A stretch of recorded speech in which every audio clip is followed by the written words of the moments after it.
Hey guys, welcome back to my channel. So I am super excited about today's video because I'm going to be talking about the books that I plan on reading for February, and this is my first time kind of really specifically tailoring my TBR for a month. I normally just pick books that, either I've been planning on reading or a new book that I'm super excited comes out, and I'll just throw it on my TBR, and they kind of go up the list as they go, right?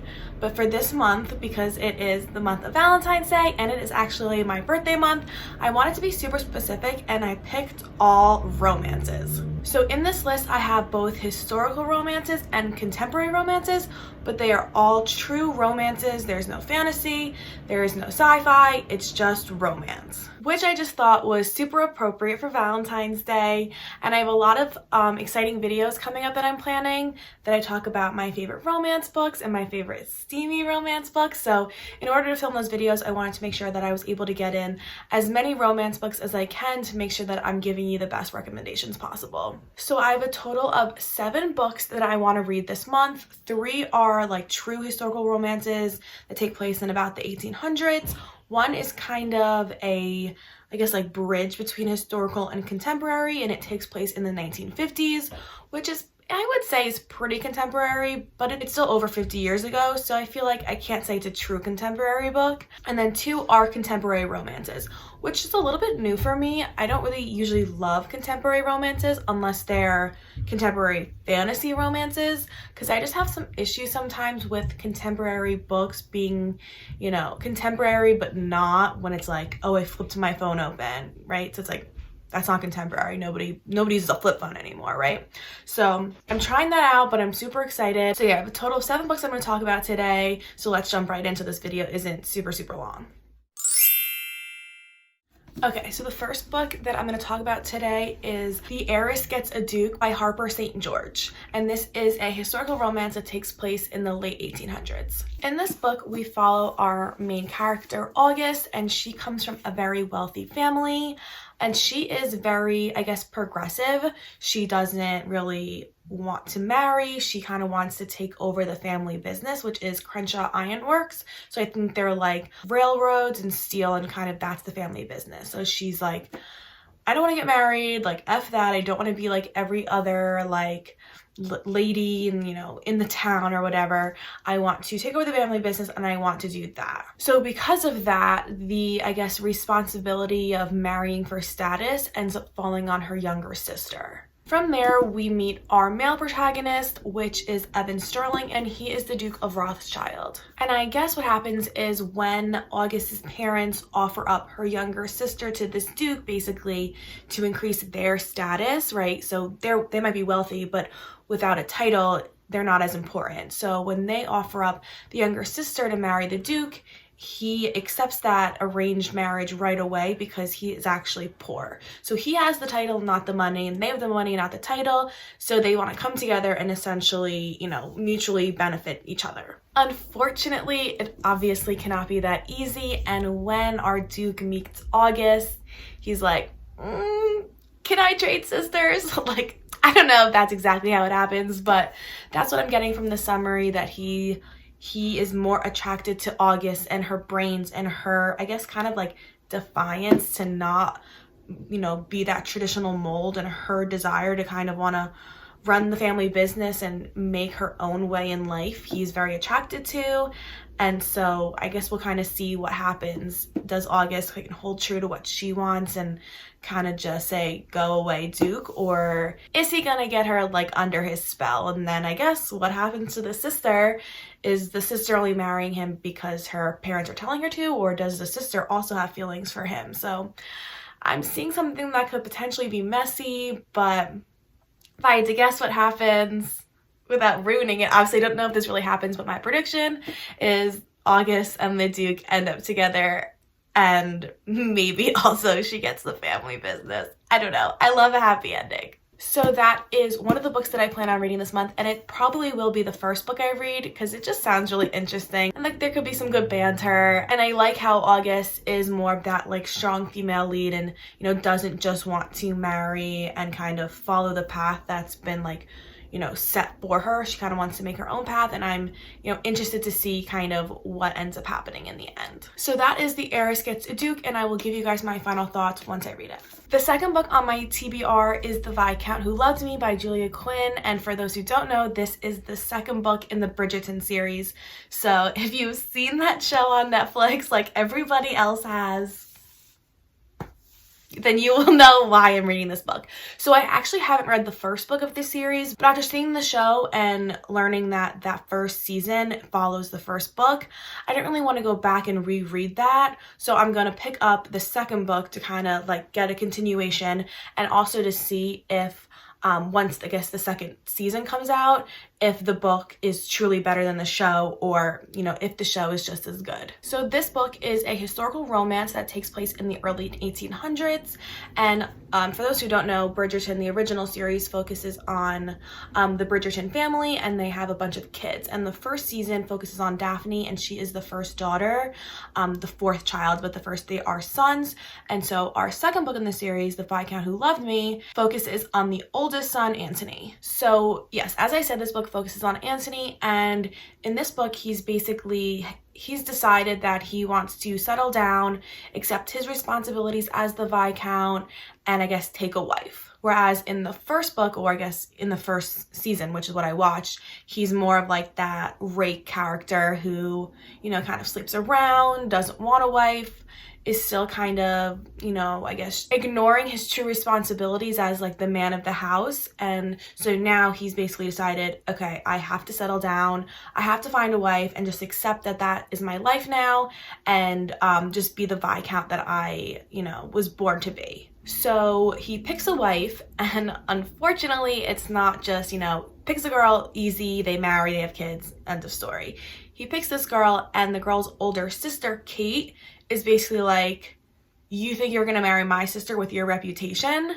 Think again. So basically Kate is trying to stop the betrothal, but in the process, you know, she has issues, or she has trouble resisting Anthony's charm. So I guess maybe Anthony won't marry the younger sister as he meant to, but he maybe still will get a wife at the end of the book. It might just be the other sister.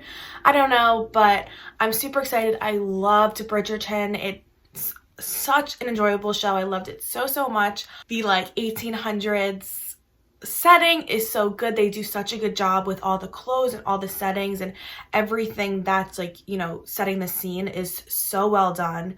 I love all the actors. You really do kind of, you know, get attached to each and every one of them, which is extremely impressive because there are a lot of characters, and there's only about, I want to say, 8 to 10 episodes. So the fact that you can kind of form a connection with, you know, so many different characters in such a short amount of time, I think they did such a good job at that. Also, obviously, the romance and the steaminess is unmatched. It's so unbelievably good. I highly recommend the show to everyone. I actively do recommend the show to everyone. So if you're looking for a show, I recommend Bridgerton, and I will let you guys know my thoughts on the second book in the series once I read it. Okay, the next book I want to talk about is Edenbrook by Julianne Donaldson. And this is a historical romance that takes place in the early 1800s. And from reading the summary, like, this is the exact book that I think of when I think of historical romances. So a lot of that just like fluffiness, you know, the traditional, you know, girl who just wants to like be happy, and she falls in love with this guy, and it's happily ever after. Whereas a lot of the historical romances that I have read, like Bringing Down the Duke, is a little bit different because it focuses on kind of like a super strong female lead who is like, you know, pushing women's rights forward. So I really like those historical romances. So I'm a little bit nervous to go into this one and it be that kind of fluffier one, but I definitely want to give it a try, and I will let you guys know what I think. But basically in this book we follow our main character, Marianne, and she ends up visiting her sister out in the countryside just to kind of escape the city life and just kind of get a little bit of alone time to kind of just, you know, chill, relax, you know, kind of live her life the way she wants to live it. But obviously it's not that easy. So while she's there, she meets this, like, I guess, mysterious stranger. We really don't know anything about him from the summary. and you know, he kind of ruins her plans to just have a little bit of alone time, just chill in the countryside, and she's kind of swept up by this guy and like the journeys he brings her on. And I guess she ends up kind of having to decide, you know, do I want to do this? Do I go for this? Or do I kind of just stick with my original plan of just having some time for myself in the country? And I guess just something like that. So yeah, again, not too deep, not anything like life-changing, but I'm hoping it's just kind of enjoyable and romantic, and you just kind of watch these two people fall in love, even if maybe they didn't go into it wanting to fall in love, they just can't help themselves. So that's what I'm hoping for this book, just something light and fun and enjoyable, maybe a little bit steamy, but we shall see. But yeah, I will let you guys know my thoughts on that when I read it. Okay, the next book that I want to talk about is In Bed with a Highlander by Maya Banks, and this is the first book in, I think, her Highlander trilogy. I'm not exactly sure if that's what the series is called, but it's definitely the first book in one of her historical romance trilogies. And this trilogy focuses on three brothers who I guess are trying to save their clan, and our first book, In Bed with a Highlander, focuses specifically on the oldest brother, Ewan. After Ewan saves, I guess, like the illegitimate daughter of the king, he basically forces her to marry him because he wants, I guess, the benefits that he would get from marrying a daughter of the king, whether she's legitimate or not. She has, you know, land, she has property, she has money. So by marrying her, he kind of gets all those things. In the summary, we read that both of them kind of go into this marriage assuming that it is going to be a loveless, touchless marriage, but it obviously will not be. And I think that this book is going to be steamy. Like, I genuinely think this is going to be the steamiest book of all 7 of these books I'm going to talk about today.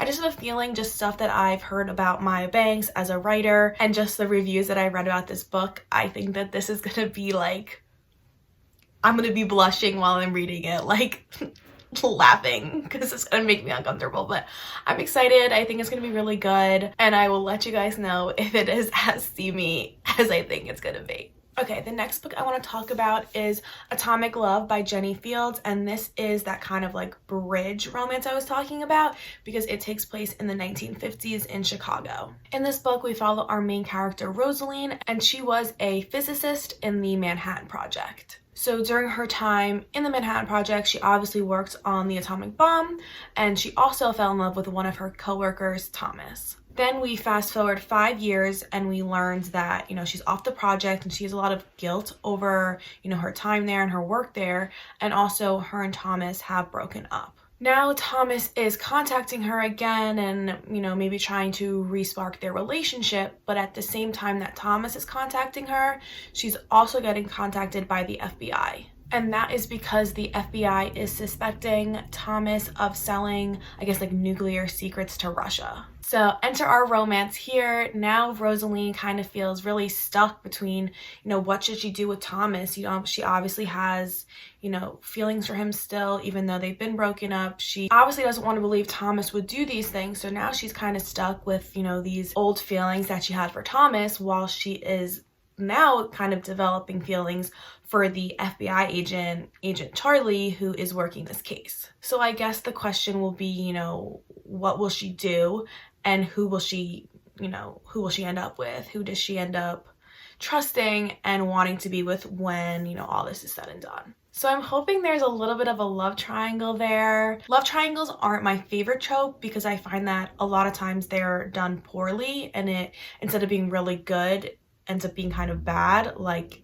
Twilight. I love Twilight, don't get me wrong, but it's not the greatest love triangle. But if a love triangle is done right, I think it's really good. So I'm hoping that this is a really good love triangle. This book also caught my eye because, again, I don't read a lot of contemporary romances, so I liked how this one was, you know, 1950s, so I won't have that issue with, like, you know, flip phones, as I mentioned before, and so it will have older stuff in it because it's supposed to.